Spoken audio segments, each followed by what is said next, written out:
Selamat pagi kepada para mahasiswa yang mengambil mata pelajaran mekanika fluida. Jadi hari ini adalah kuliah yang pertama dalam mata pelajaran ini yang intinya adalah membicarakan tentang pengenalan tentang mekanika fluida ya. Jadi kepada para mahasiswa mohon kiranya supaya mengikuti ini secara seksama karena kita belum bisa bertatap muka langsung di kampus ya. Jadi ini saya buatkan dalam bentuk YouTube sehingga setiap saat Anda bisa buka ya. Baik, kita lanjutkan dengan bahasan kita yaitu mekanika fluida. Jadi modul atau bahan ajar mata pelajaran ini akan saya bagi dalam 5 topik bahasan, yaitu pertama pengenalan, itu yang akan saya berikan pada hari ini. Kemudian ada static fluid, ya mekanika fluida statis, di mana di dalamnya kita akan berbicara tentang hydrostatic pressure distribution. Kemudian kita bicara tentang ada pengukuran tekanan hidrostatis biasanya dengan manometer.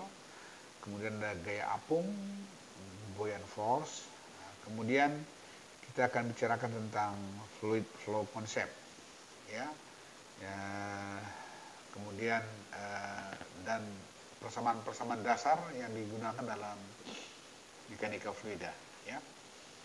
Jadi ini bahan ajarnya, artinya modulnya yang akan kita bicarakan dalam 12 atau 13 kali pertemuan ya. Mudah-mudahan ini akan bisa memberikan pemahaman yang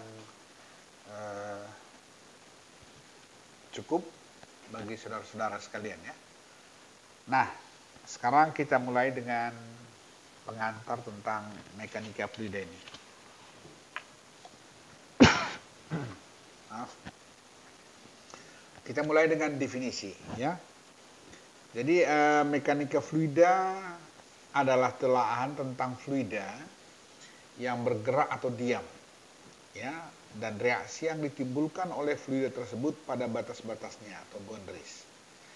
Batas tersebut dapat berupa benda padat atau jenis fluida lain. Ya, jadi sekali lagi ya, jadi mekanika fluida ini adalah telahan tentang fluida yang bergerak atau diam. Jadi bergerak contohnya air pada saluran, air di sungai, air pada pipa. Jadi yang diam apa? Air yang ada di bak atau di reservoir atau di waduk. Nah sekarang ini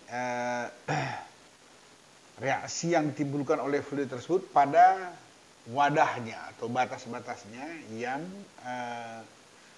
kalau dia saluran dalam sungai, batas-batasnya ya benda padat ya, seperti tebing sungai, dasar sungai dan sebagainya. Kemudian kalau dia dalam wadah reservoir, wadahnya ya dinding reservoir itu, atau kalau waduk, dinding waduk itu gitu ya. Nah, jadi reaksi yang ditimbulkan oleh fluida yang bergerak atau diam. Baik, kita teruskan ya. Kemudian fluida adalah sebuah substansi yang terus berubah bentuk atau deformasi atau berdeformasi apabila padanya bekerja tegangan geser. Nah, jadi dia sekali lagi ingat ya, definisi ini penting. Karena nanti kalau yang nggak memenuhi persyaratan ini nggak fluida namanya. Ya, jadi fluida itu adalah sebuah substansi yang terus berubah bentuk atau deformasi apabila padanya bekerja tegangan geser. Ya, tegangan geser itu adalah gesekan ya, gesekan. Nah, jadi ada dua tegangan, ada tegangan normal yang tegak lurus dengan permukaan, ada tegangan geser yang sejajar dengan permukaan atau wadah gitu ya. Nah, jadi fluida itu dia akan berubah bentuk hanya kalau padanya ada bekerja tegangan geser ya. Kita lanjutkan. Nah, sekarang kita mau lihat, saya mau berikan penjelasan tentang apa beda zat padat, zat cair, dan gas dalam konteks deformasi tadi atau perubahan bentuk, ya. Nah, static deformation pada zat padat dapat terjadi akibat berat sendiri daripada zat padat tersebut akibat tegangan normal. Contohnya begini, kalau ada satu balok atau ada satu benda kita letakkan, karena berat sendirinya ada, lama-lama dia akan tertekan, ya. Jadi tertekan. Jadi contohnya begini nih, kalau ada satu sebentar ya, kalau ada satu balok begini, ya, gini, kita letakkan di lantai gini, ya. Kemudian ini kan punya berat sendiri nih. Lama-lama balok ini akan berubah bentuknya, akan menyusut ke bawah gitu, ya, karena berat sendirinya. Dan dia itu static deformation, artinya dia akan berubah secara tetap karena berat sendirinya gitu. Kalau air atau gas nggak bisa ditekan seperti itu, nggak bisa berubah bentuknya, kecuali ada tempat yang bisa dia geser gitu, ya. Artinya kalau umpamanya kita taruh di balon, tekan, ngembang, dia balonnya yang kembang, tapi airnya tidak bisa berubah bentuk. Jadi ini adalah satu apa namanya perbedaan antara deformasi atau perubahan bentuk zat padat, zat cair, dan gas, ya. Nah, fluida terus berubah bentuk atau mengalami deformasi atau bekerja geser, itu yang saya sebutkan tadi. Jadi dia hanya bisa berubah bentuk kalau ada gaya geser. Kalau zat padat tadi normal saja, tekanan aja bisa, ya. Oke, apabila zat cair dan gas dalam keadaan diam, maka tegangan geser pada zat cair dan gas tersebut sama dengan 0 atau tau sama dengan 0, ya.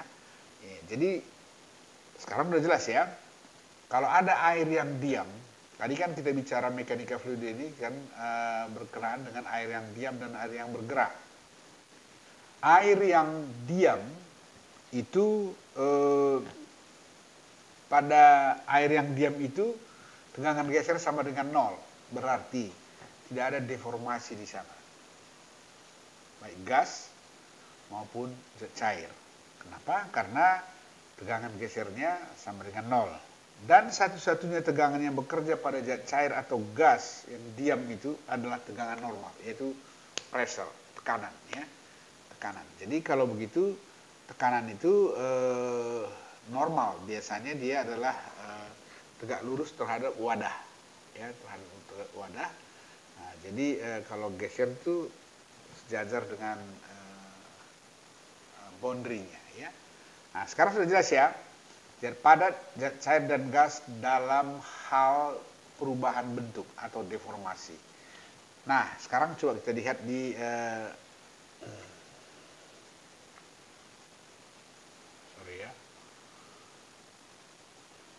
nah, coba kita lihat dalam diagram ini. Ya, tadi dalam teori tadi kan ada deformasi, zat padat, cair, dan gas. Yang sebelah kiri ini adalah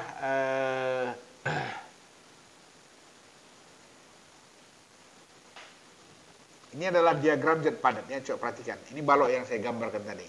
Ini perhatikan balok ini. Nah, ini, ya. Nah, di balok ini karena berat sendirinya dia bisa berubah bentuk seperti garis titik-titik ini. Dan karena dia diam, zat padat diam, berarti yang bekerja di sini kan berat sendirinya saja, ya. Katakannya adalah G gitu, ya. Nah, jadi G-nya itu bisa merubah bentuknya dari bentuk yang kuning ini menjadi yang titik-titik ini. Nah, kalau kita mau gambarkan gaya-gaya itu, apa saja tegangan yang bekerja pada zat padat ini, dia seperti ini. Coba, dari kiri itu tekanannya sama dengan 0, dari kanan pun begitu, dari bawah itu adalah pressure, tekanan. Yang melawan dari itu ada berat sendiri, ini adalah sama dengan tekanan pressure-nya, ya. Tegangan normal kan, tegangan normal itu sama dengan pressure, tekanan berat sendirinya. Kemudian kalau kita potong dalam bentuk slide gini, ya, kiri gitu, ya. Pada setiap titik itu akan ada komponen tekanan sebesar tegangan ini, ya. Nah, tegangan ini akan bekerja pada setiap titik zat padat itu, yang besarnya adalah bervariasi sesuai dengan letaknya dari mulai dasar sampai ke puncaknya ya. Nah, jadi ini saya kira merupakan satu contoh yang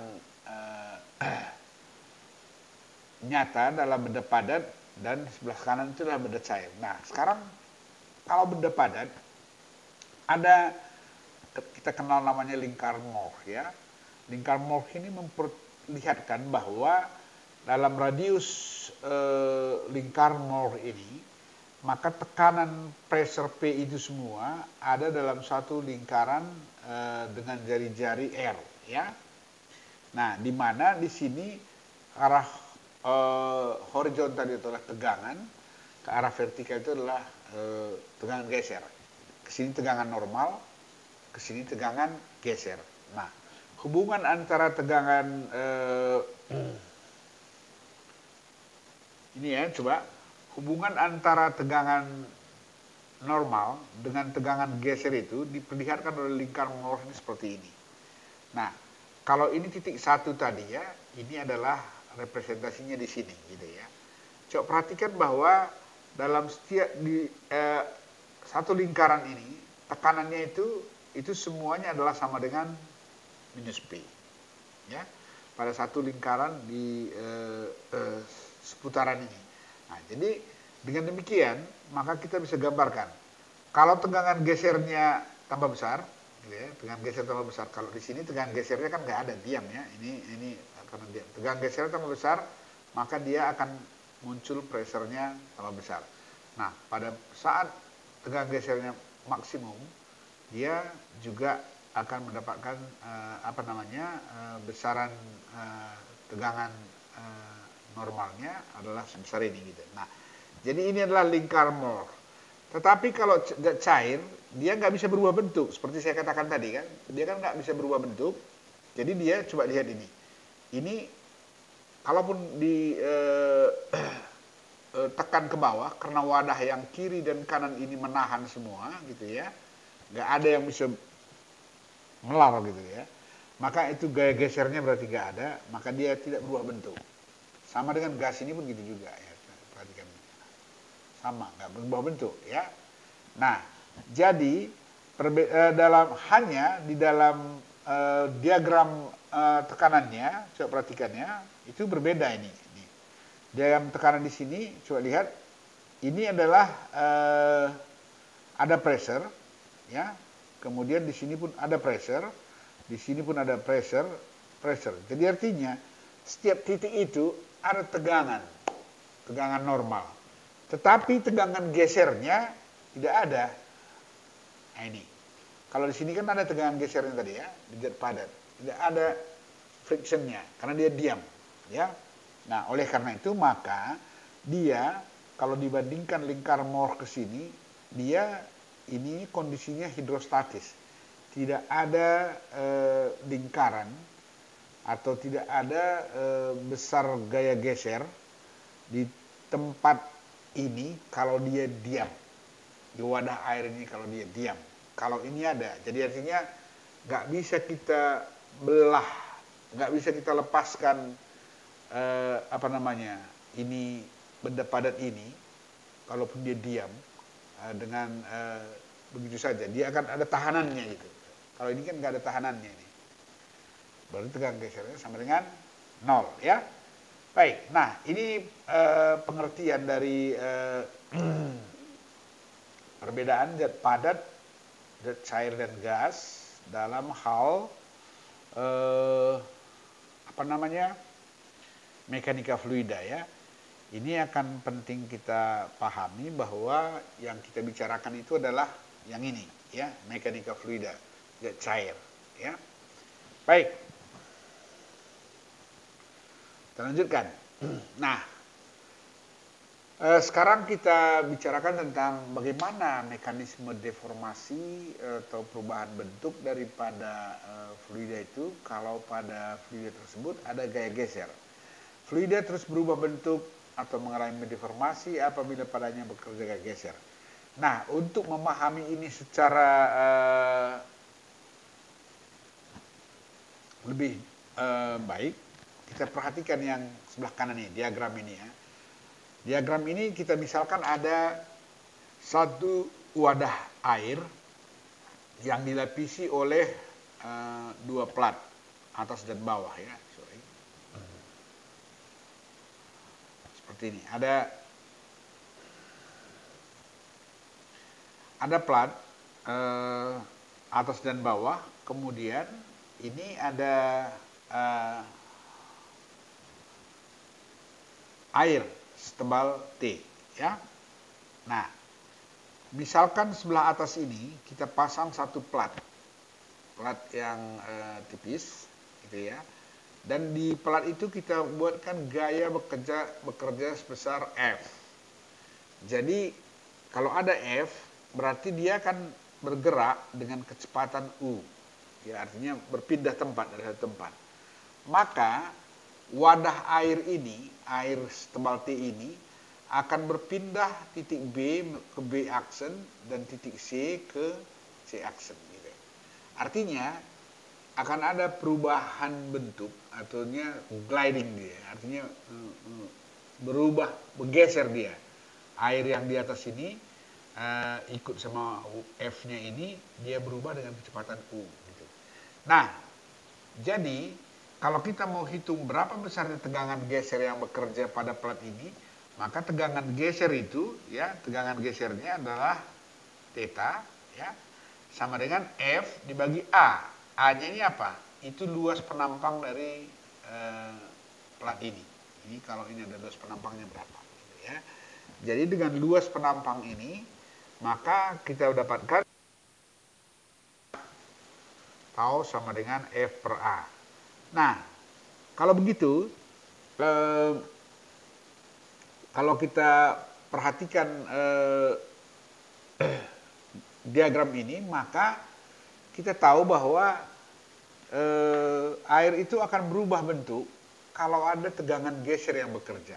Sekecil apapun tegangan gesernya, atau sekecil apapun F-nya. Ya.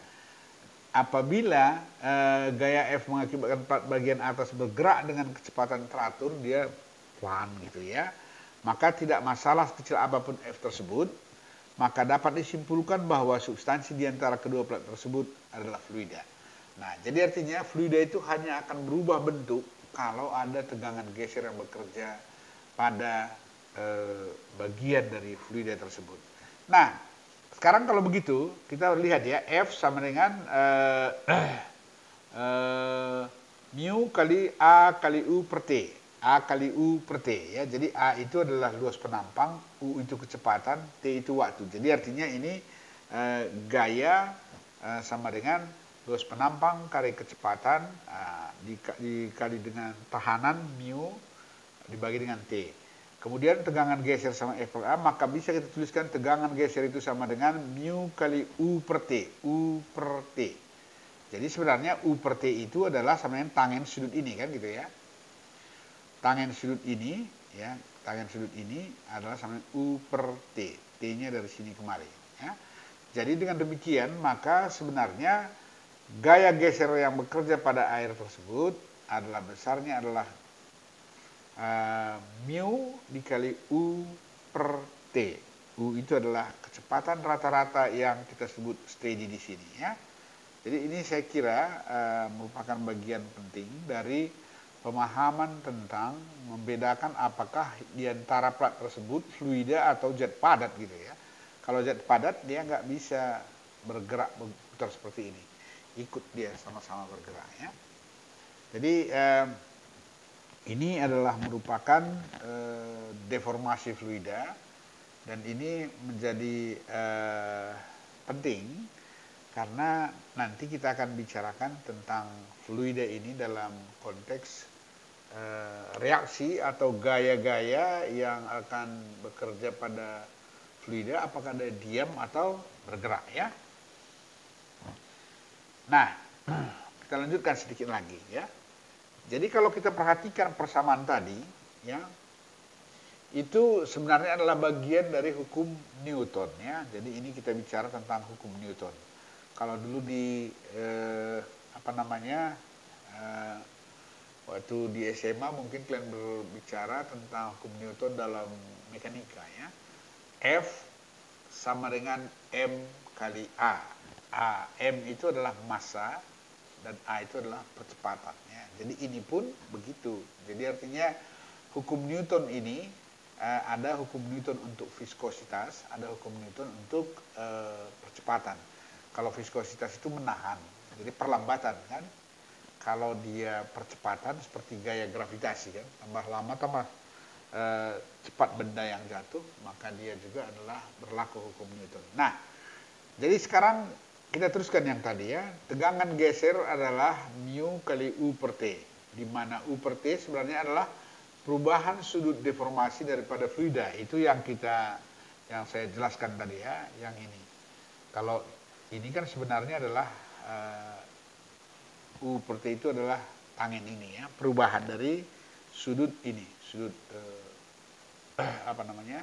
Sudut pergerakan percepatan. Nah, jadi kalau kita lanjutkan ya, berarti untuk ini tadi, untuk tegangan F sama dengan mu A kali U per T, sebenarnya U per T itu kalau diperhatikan kan kecepatan dibagi waktu itu derivasinya itu kan percepatan ya. Jadi ini adalah merepresentasikan mu kali A ini adalah M dan ini adalah percepatan. Jadi sebenarnya hukum Newton itu ada di F sama dengan ini ya. Nah sekarang kita bicarakan tentang hukum Newton ya. Coba lihat. Kita cerita hukum Newton kalau kalian ulang kembali, kalau di mekanika dulu di SMA, mungkin kalian ingat F sama dengan M kali A atau F sama M kali J untuk benda yang bergerak ke bawah, gaya gravitasi gitu ya. Nah, coba kita lihat hukum Newton untuk viskositas. Ya, karena ini kita berbicara tentang fluida, maka kekentalan fluida atau viskositas itu memegang peranan penting dalam kaitannya dengan mekanika fluida ya. Nah, kita ulangin dulu. Tegangan geser tau sama dengan mu U kali T, di mana U per T adalah perubahan sudut deformasi daripada fluida. Sudah saya jelaskan tadi. Besarnya sudut kecepatan juga dapat dituliskan dalam bentuk du per dA. Nah, ini coba perhatikan ya. Tadi kan saya sudah sampaikan juga bahwa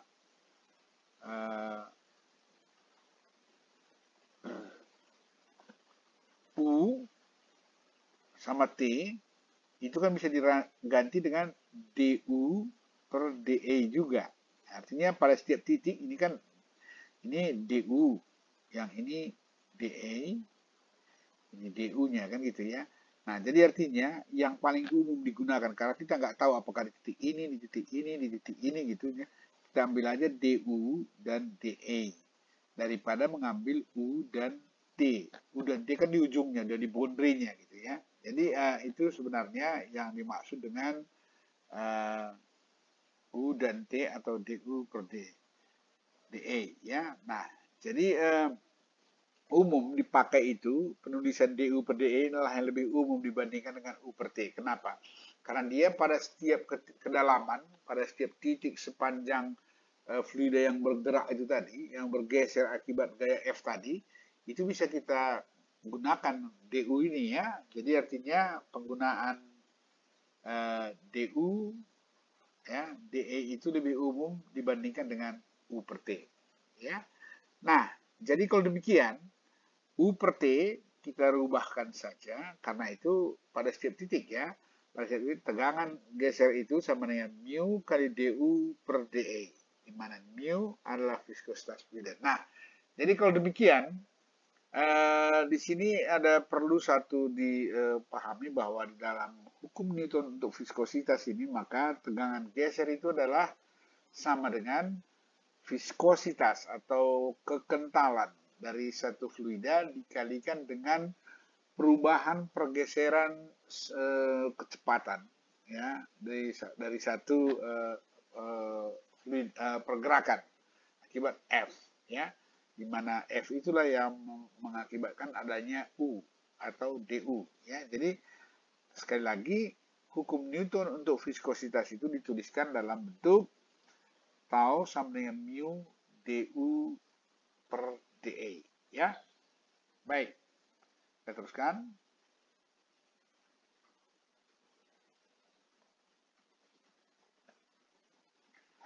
Nah, masih dalam bentuk dalam membicara tentang Newton ya, Newton. Jadi hukum Newton itu hanya berlaku kalau dalam fluida itu hanya berlaku untuk Newtonian fluid atau fluida yang tunduk kepada hukum Newton. Itu apa itu? Itu adalah satu fluida yang Newtonian dia harus lihat ya, hubungan tegangan geser dengan du dA-nya dia harus linear, garis lurus seperti ini. Itu namanya Newtonian. Tapi kalau dia tidak garis lurus atau tidak linear, maka itu non-Newtonian namanya. Kemudian ada juga yang plastis ya. Plastis artinya dia itu umpamanya kita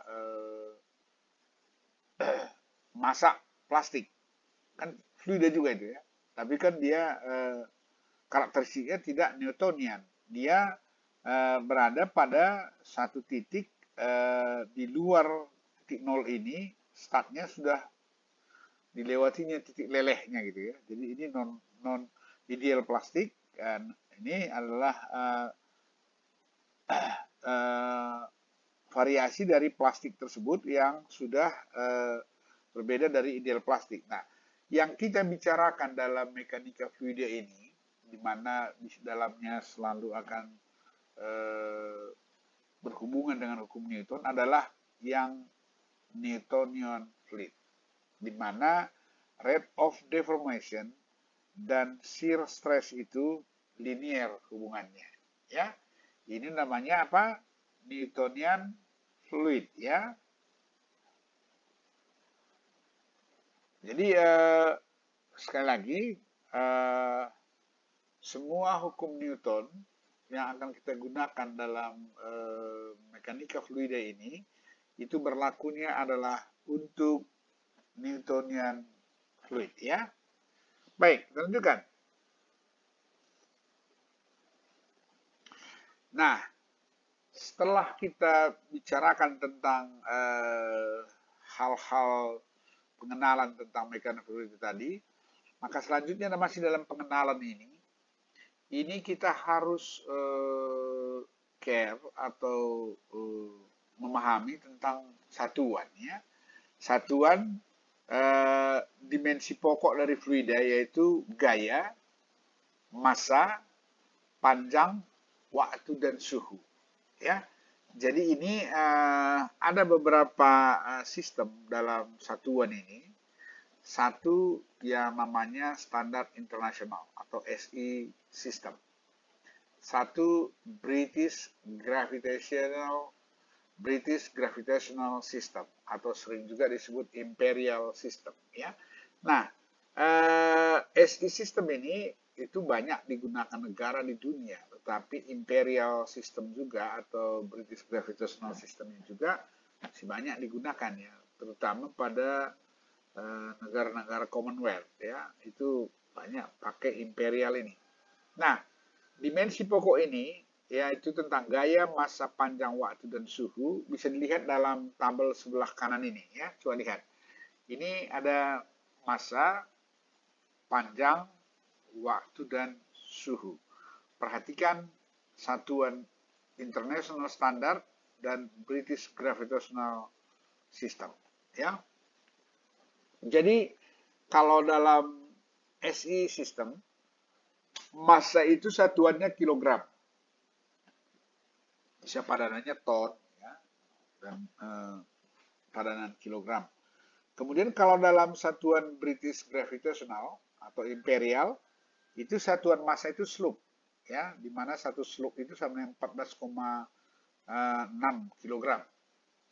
Ingat, jadi kadang-kadang kalau kalian baca textbook, kalau di sana ada feet, loop, sloop, dan segala macam itu satuannya supaya kalau mau dikonversikan ke international standard pakai ini ya. Kemudian panjang dalam SI standar itu meter, kilometer, dan sentimeter segala macam itu SI standar namanya. Kalau dalam satuan British standard itu kaki atau feet ya. Jadi konversinya ingat 1 feet itu 0,3 meter ya. Jadi 3,5 feet itu 1 meter kira-kira seperti itu ya. Nah, 3,3. Nah, waktu sama ya. Kemudian suhu. Suhu di dalam SI standar itu biasanya dipakai adalah Kelvin. Kemudian dalam satuan British itu adalah Rankine ya. Nah, konversinya adalah seperti ini. Nah, satuan-satuan ini sangat penting karena ini akan memudahkan penyelesaian problem dalam mekanika fluida. Dan juga satuan ini konsisten. Ya, konsisten dalam arti kata dalam rumus-rumus mekanika fluida itu jarang yang empiris ya. Jadi dia itu semuanya eksak. Jadi real scientific sebenarnya adalah di mekanika fluida ini, di mana kalau ada kata sama dengan, tidak sama, lebih besar atau sama dengan itu, yang kiri dan kanan ini satuannya harus sama. Jadi oleh karena itu, maka dengan konsistennya satuan-satuan, penurunan rumus-rumus dapat dilakukan tanpa harus mengacu kepada referensi-referensi tertentu. Kalau kita empiris, biasanya kan bisa yang sebelah kiri beda satuannya dengan ini, tetapi karena dia empiris, kita sudah mengacu pada referensi tertentu. Tapi mekanika fluida tidak ya. Jadi dia harus memahami satuan ini secara menggunakan satuan ini secara benar supaya apa? Supaya dalam penyelesaian rumus-rumus pun ini tidak jadi masalah ya. Baik, kita lanjutkan. Kemudian dari dimensi pokok itu tadi ya, ada dimensi turunan ya yang sering akan kita gunakan di dalam mekanika fluida. Karena dimensi turunan itu banyak ya, seperti ada luas, ada volume, ada percepatan, ada tekanan, tegangan, kecepatan sudut, energi, daya, kerapatan, kegentaran, kalor, dan sebagainya. Nah, ini perlu diketahui ya. Ini tetap saya buatkan ya di sini. Saya tunjukkan bahwa ada satuan internasional, ada satuan British atau imperial. Ya, sekali lagi coba. Luas itu nomenklaturnya biasanya L capital ya. Jadi kalau L pangkat 2 katanya berarti satuan luas pangkat 2 itu artinya. Dalam SI itu meter kuadrat. Dalam British Standard atau British System itu feet kuadrat ya. Nah, konversinya sebelah kanan ini. Kemudian volume. Volume itu kan L. L itu simbol dari panjangnya. Tadi kan ada satuan satuan pokok tadi ya, itu panjang. L itu length, panjang pangkat 3. Nah, jadi meter kubik atau feet pangkat 3. Kecepatan itu LT minus 1. T itu time, L itu length.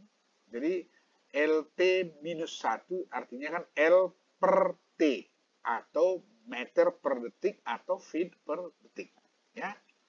Oke, kemudian percepatan LT pangkat minus 2 artinya apa? L dibagi T pangkat 2 atau meter per detik kuadrat atau feet per detik kuadrat. Tekanan atau tegangan ml pangkat minus 1 T pangkat minus 2. Ini adalah Pascal ya, tekanan itu Pascal atau tegangan itu Pascal, Newton per meter kuadrat. M itu adalah satuan daripada gaya ya. Itu adalah gaya dikali dengan satuan L, massa dikali dengan satuan panjang, itu adalah menjadi Newton, dan dia menjadi Newton per meter kuadrat ya. Nah, ini perhatikan semua ya, kalau Newton itu ml, kemudian daya juga. Itu kan watt ya. Watt itu juga ml, W, namanya joule per detik. Kerapatan kilogram per meter kubik. Kekentalan itu viskositas kilogram meter per detik. Dan kalor spesifik adalah L kuadrat T pangkat 2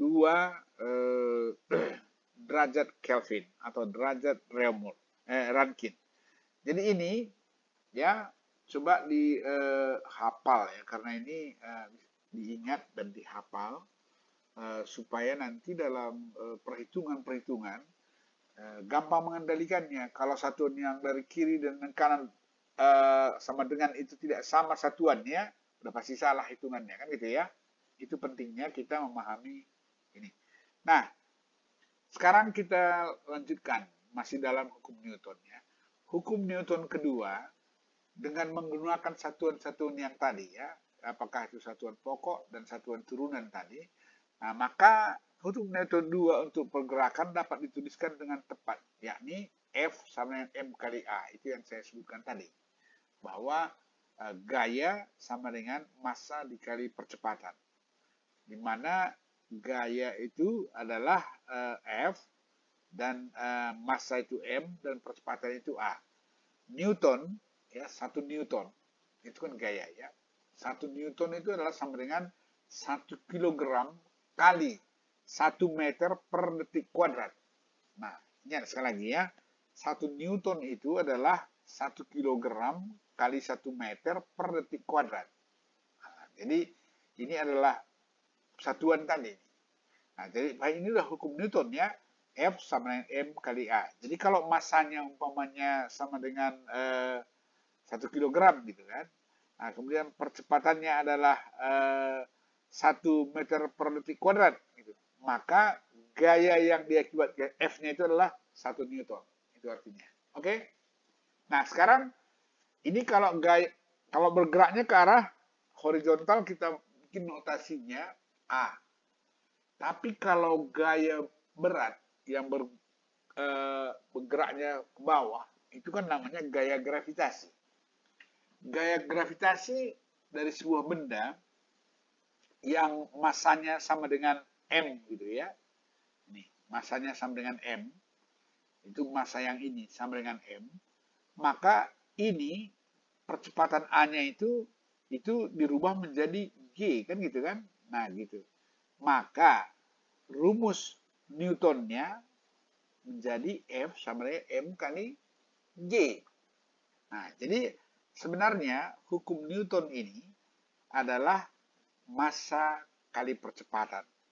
Jadi kalau di sini sudah mulai bisa terpahami ya. Umpamanya ada benda, masanya 1 kilogram, gitu kan.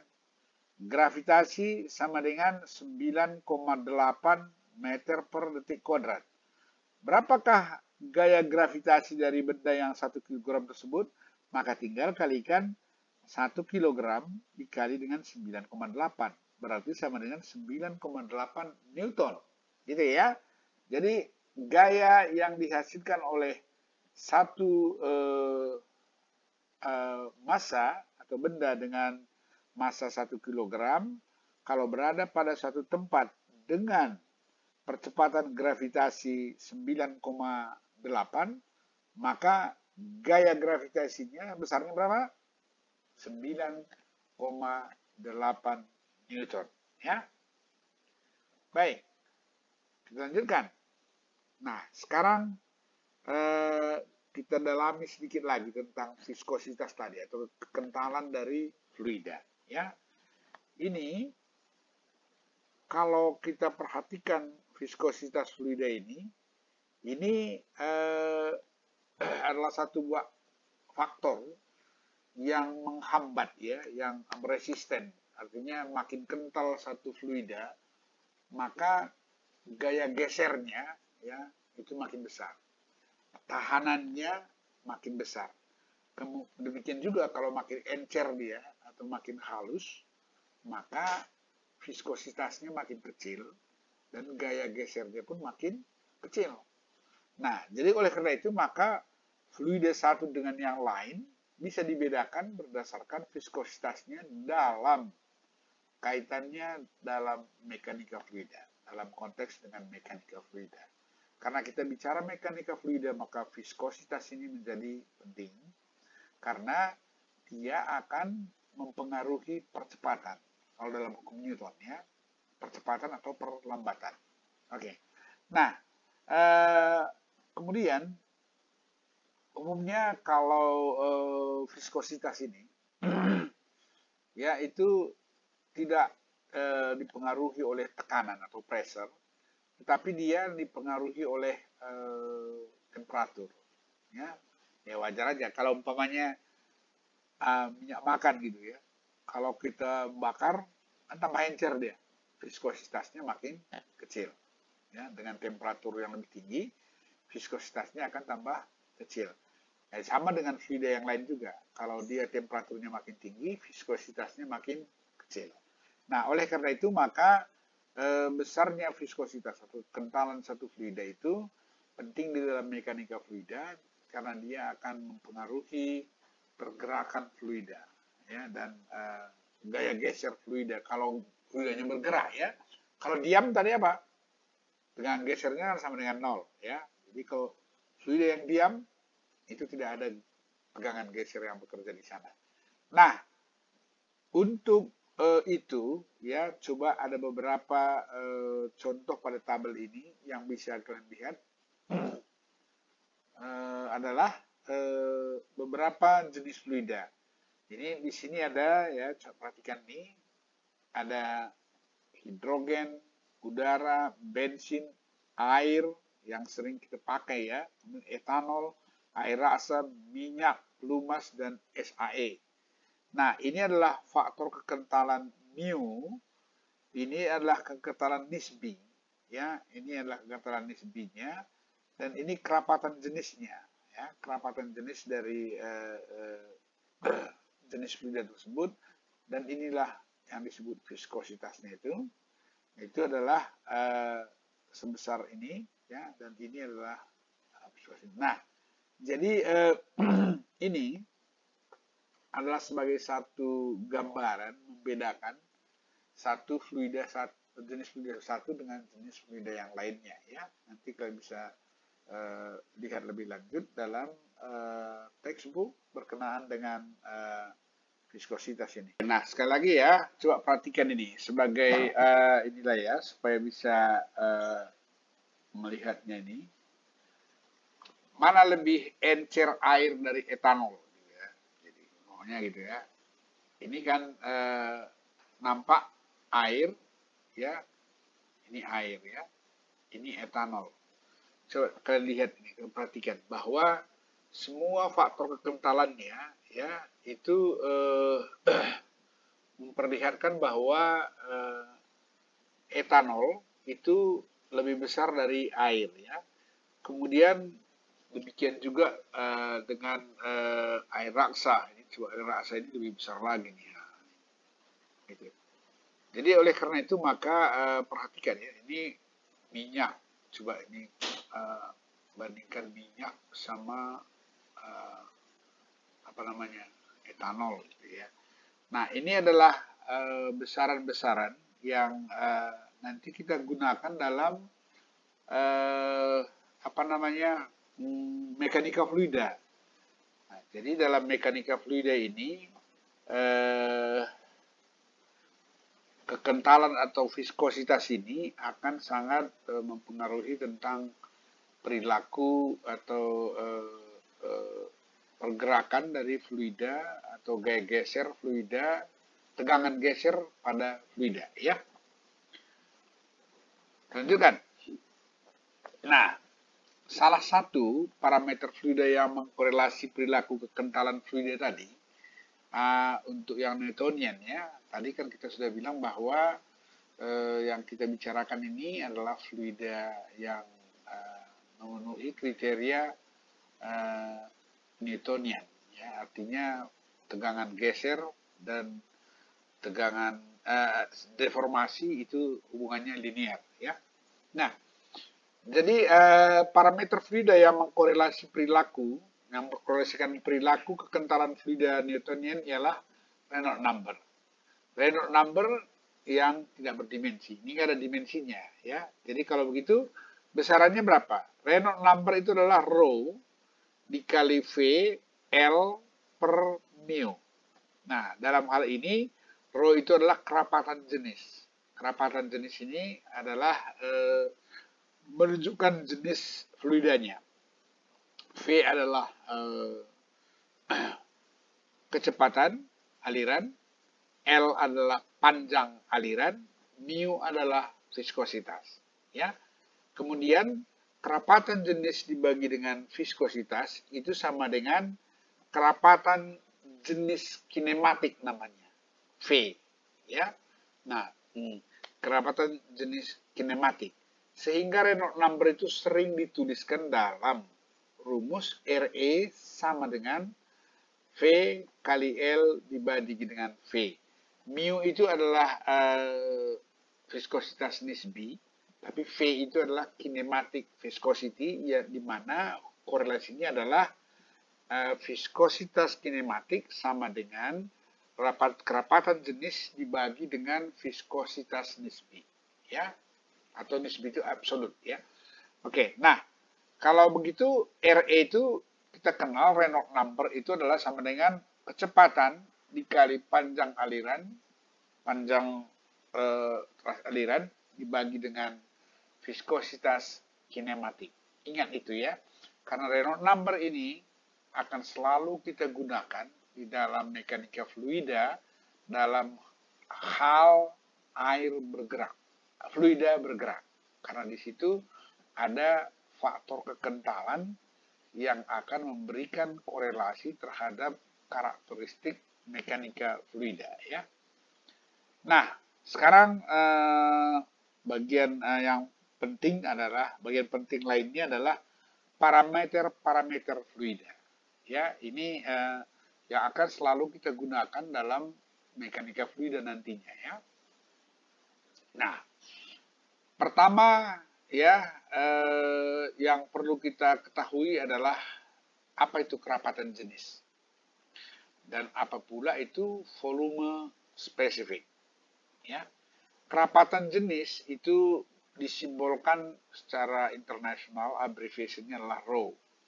Kerapatan jenis fluida adalah perbandingan antara massa jenis dengan satuan volume, atau dituliskan dalam bentuk rho sama dengan limit delta massa dibagi delta volume. Satuannya kilogram per meter kubik. Sebagai contoh ya, untuk air atau fresh water, air tawar, pada tekanan standar, yaitu 760 mm Hg atau 1 atmosfer ini ya, dan suhu 4 derajat Celcius, rho itu adalah 1000 kg per meter kubik. Jadi artinya, massa air itu dalam 1 meter kubik itu beratnya adalah 1000 kg. Atau sering juga disebut ini sebenarnya kerapatan jenisnya adalah berat jenis, ya.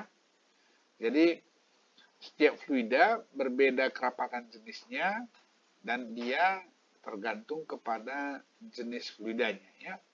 Kemudian ada volume spesifik. Ingat, itu simbolnya V ya. V volume spesifik adalah berbanding terbalik dengan kerapatan jenis. Jadi dia adalah 1 per rho. Ya, jadi itu adalah spesifik. Jadi setiap benda volume spesifiknya 1 dibagi dengan kerapatan jenisnya, ya. Jadi artinya volume spesifik, 1 meter kubik air itu kerapatan jenisnya volume spesifiknya berapa gitu, ya. Jadi kebalikannya saja. Nah, kemudian ada berat spesifik dan unit gaya gravitasi. Berat spesifik atau specific weight ini adalah berat persatuan volume. Jadi specific weight dikenal juga dengan namanya unit gaya gravitasi atau unit gravity force. Itu simbolnya biasanya gamma, ya. Nah, jadi ini juga international abbreviation-nya seperti itu. Jadi unit gravity force gamma ini adalah gaya gravitasi per unit volume. dan besarnya berubah sesuai dengan lokasi, karena setiap lokasi mungkin saja percepatan gravitasinya berbeda, G. Oleh karena itu, maka unit gravity force itu dapat ditulis dengan gamma sama dengan rho kali G. Ya, sekali lagi. Rho kali G itu adalah unit gravity force. Jadi artinya, setiap benda ya yang mempunyai kerapatan jenis ya atau berat jenis tertentu rho, maka dia mempunyai unit gravity force atau gaya satuan gaya gravitasinya adalah kerapatan jenisnya kali gravitasi. Jadi gravitasi itu bisa berbeda dari satu tempat dengan tempat yang lain di permukaan bumi ini ya, tapi tidak jauh-jauh banget lah berbeda ya. Jadi antara ada yang 9,7, ada 9,8, ada 9,82 gitu dari satu tempat ke tempat lain. Jadi bisa beda-beda. Jadi kecuali di bulan mungkin kecil, ya, tapi kita kan nggak ngitung sesuatu di bulan. Tapi kalau mau dibandingkan berapa berat 1 kilogram, berapa unit gravity force benda di batu atau emas di bumi dengan di bulan, nah ini dia perbandingan unit gravity force-nya. Ya, jadi kalau di sini beratnya sekian, di sana mungkin beratnya lebih kecil gitu ya. Baik, nah kemudian ada satu lagi yang akan selalu kita gunakan, itu adalah tekanan permukaan. Ya. Tekanan permukaan ini adalah tekanan yang bekerja merata pada sebuah permukaan bebas. Ya. Jadi permukaan air itu kan permukaan bebas, ya.